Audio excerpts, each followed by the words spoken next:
और एक एटम को इस तरह से जूम किया जाए तो उस एटम के अंदर कुछ इस प्रकार का दृश्य दिखता है। नमस्कार साथियों, चिल्लाते हुए भाग मत जाना, मुझे एटम को समझाने में 5 मिनट दीजिए। एटम कोई दर्द या पीड़ा नहीं है, बल्कि एक कई सारी चीजों का एक अद्भुत विज्ञान है। और एटम में सब कुछ है, पागल वैज्ञानिक, food, medicines, the practical, the impracticals, death, life, bomb. So let's start with maybe the biggest idea of atom. देखिए कितनी अजीब बात है, जिस भी वस्तु के साथ हमने इंटरेक्ट किया है वो छोटे छोटे बॉल से बनी है, जिसे हम एटम कहते हैं। यह एक कोल है जिसे हम बड़ा एटम मान लेते हैं, लेकिन ये बड़ा एटम किस से बना है? एक स्मॉल एटम से। ठीक उसी तरह से ये जो हमारा पूरा ब्रह्मांड है वो भी छोटे छोटे एटम से बना है। एटम शब्द ग्रीक भाषा से आया है, जिसे हम हिंदी में अविभाज्य कहते हैं। लेकिन हमें सेकेंड वर्ल्ड वॉर के दौरान यह भी पता चला कि एटम को हम विभाजित कर सकते हैं।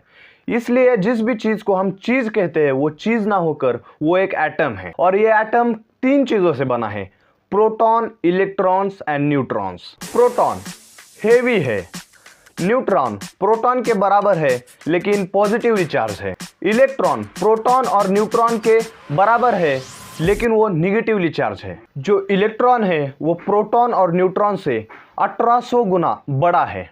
न्यूक्लियस में प्रोटॉन और न्यूट्रॉन बीच में रहते हैं और जो इलेक्ट्रॉन्स है वो उसके सराउंडिंग में घूमते रहते हैं।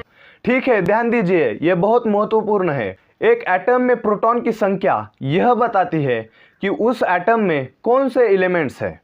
For example 79 protons always gold. The number of protons said to be atomic numbers. यानी प्रोटॉन की संख्या को ही परमाणु संख्या कहा जाता है। इसलिए 47 protons always silver.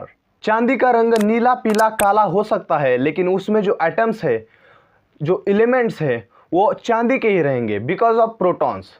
इन प्रोटॉन्स को अगर हम कुछ ना करें, अगर इनको हम प्रॉपर्टी या कोई सा रंग दे दे तो ये हजारों साल तक वैसे के वैसे ही रहते हैं, क्योंकि इनसे एटम हजारों गुना छोटे हैं। So the core of that atom, the nucleus come out of always chemical reaction, that is atomic number is sole of the atom nucleus. हम सब जानते हैं कि किसी भी विरुद्ध चीज का अट्रैक्शंस होता है, उसी तरह इलेक्ट्रॉन में और प्रोटॉन में अट्रैक्शन है because of positively charge and negatively charge particles. इसीलिए जो हमारा न्यूक्लियस है वो एक साथ जुड़ा रहता है। एक्सेप्शंस, चांदी में 47 प्रोटॉन्स है बट वो स्टेबल नहीं है।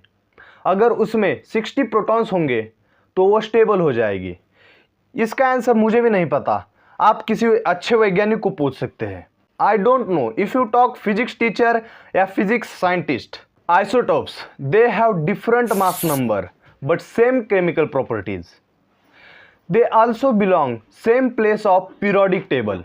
The word isotopes means same place. इस तरह से किसी भी एलिमेंट का सिंबल दिखाते हैं, इस तरह से प्रोटॉन्स की संख्या दिखाते हैं और इस तरह से आइसोटोप्स की संख्या दिखाते हैं। आज इतना ही। अगर आपने ध्यान दिया होगा तो आपको यह पता होगा structure of atom, atomic number, isotope, mass number and atomic mass number. और इन्हीं सभी चीजों को मिलकर न्यूक्लियस बनता है। और एक एटम को इस तरह से जूम किया जाए तो उस एटम के अंदर कुछ इस प्रकार का दृश्य दिखता है।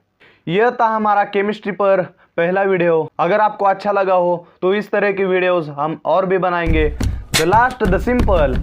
Thank you so much.